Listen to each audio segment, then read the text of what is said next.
गाली दी जाए तो कहा जाता है कि बहुत बदतमीज इंसान है, ना कि उसने लोकतंत्र के मंदिर के अंदर जो है इतनी बेहुदा बातें कही, जहां लोगों के राइट्स को प्रोटेक्ट किया जाए। बुला के बच्चे की तरह समझाया गया कि देखो भाषा की मर्यादा रखना, अब आगे ऐसा ना करना।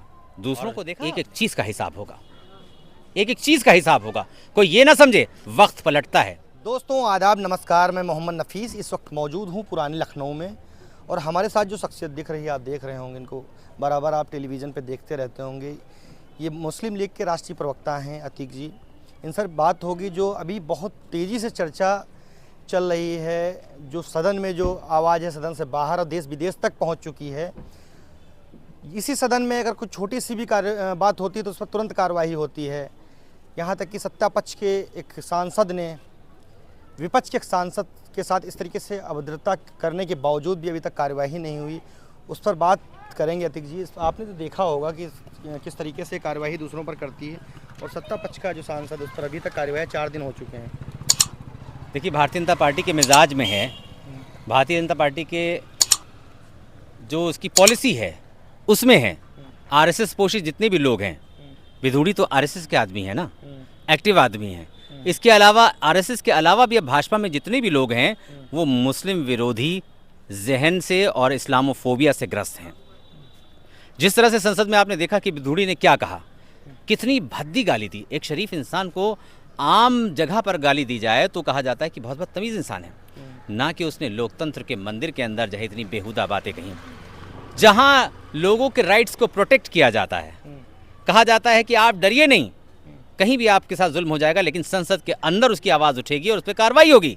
लेकिन हम क्या देखते हैं, मुसलमानों की इज्जत को संसद के अंदर तार तार किया जा रहा है और उसको प्रोटेक्ट करने वाला कोई नहीं है। मैंने कल अपने बयान में कहा, बुला के बच्चे की तरह समझाया गया कि देखो भाषा की मर्यादा रखना, अब आगे ऐसा ना करना। दूसरों को देखा आपने किस तरह से त्वरित कार्रवाई हुई। मणिपुर वाले मामले पर जैसे लग रहा था कि सब कुछ तय है, ये होगा, फौरन कार्रवाई करेंगे। कार्रवाई हो गई। मुसलमानों का कोई पुरसाने हाल नहीं है।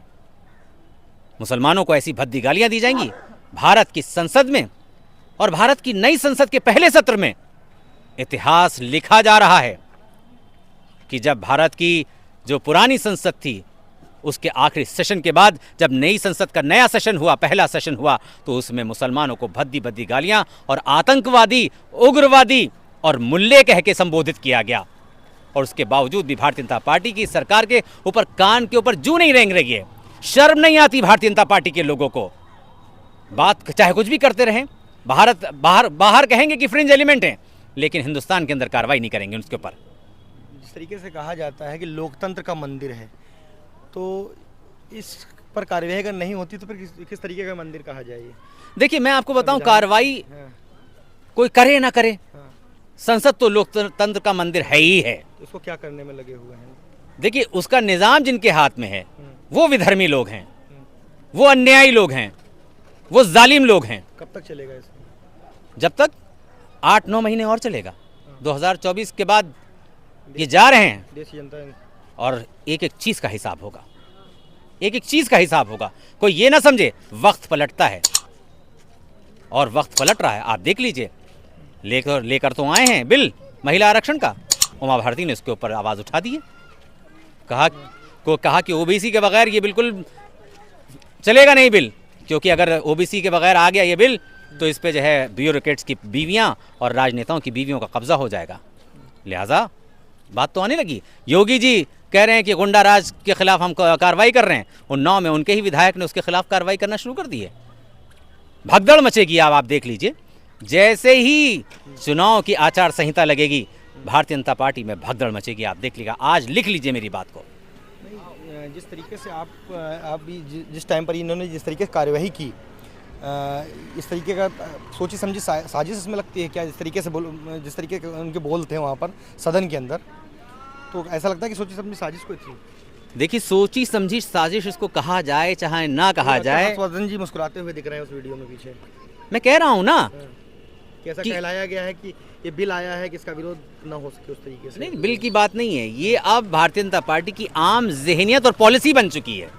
इसलिए हर्षवर्धन हंस रहे थे, इसलिए उनके दूसरे नेता हंस रहे थे, क्योंकि ये वो तो उनकी मंशा की बात कर रहा था ना। बाद में चाहे वो जितनी सफाई देते रहें, बाद में वो कुछ भी कहते रहे कि आपको क्या लगता है कि मैं कैसी ऐसे इंसान के साथ खड़ा हो सकता हूँ जो मुसलमानों को गालियाँ दे।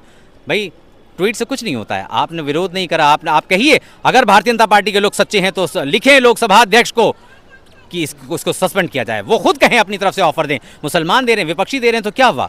अगर आपको लगता है कि आपकी पार्टी जो है बहुत अच्छी पार्टी है तो भारतीय जनता पार्टी के सांसद प्रस्ताव दें ओम बिरला जी को कि इनको सस्पेंड कर दिया जाए। तो क्या आपके जिस तरीके से मुस्लिम लीग के सांसद हैं उस तरीके का कोई धरना प्रदर्शन या ऐसा कुछ वहाँ संसद भवन के बाहर करेंगे क्या? नहीं, बिल्कुल हमने जो है अपनी आपत्ति जता दी है। दानिश अली साहब से हमारी पार्टी के लोग मिले भी हैं जाके, और जिस तरह से जो है, क्योंकि संसद के अंदर जो चीज़ें होती हैं उसका जिम्मेदार अध्यक्ष होता है, स्पीकर होता है, उसको किसी अदालत में चैलेंज नहीं किया जा सकता। नहीं किया जा सकता, तो लिहाजा हम उन्हीं से शिकायत कर सकते हैं और अध्यक्ष महोदय, स्पीकर महोदय के ऊपर ही अब सब कुछ निर्भर करता है कि वो क्या करते हैं। ये अतीक जी थे, इन्होंने बड़ी बेबाकी से अपनी बात को रखा। बाकी आपकी कोई राय हो तो कमेंट बॉक्स में ज़रूर बताएं। तब तक के लिए बने रहिए मैटर ऑफ फ्यूचर न्यूज़ के साथ। मिलते हैं फिर किसी नए मुद्दे के साथ।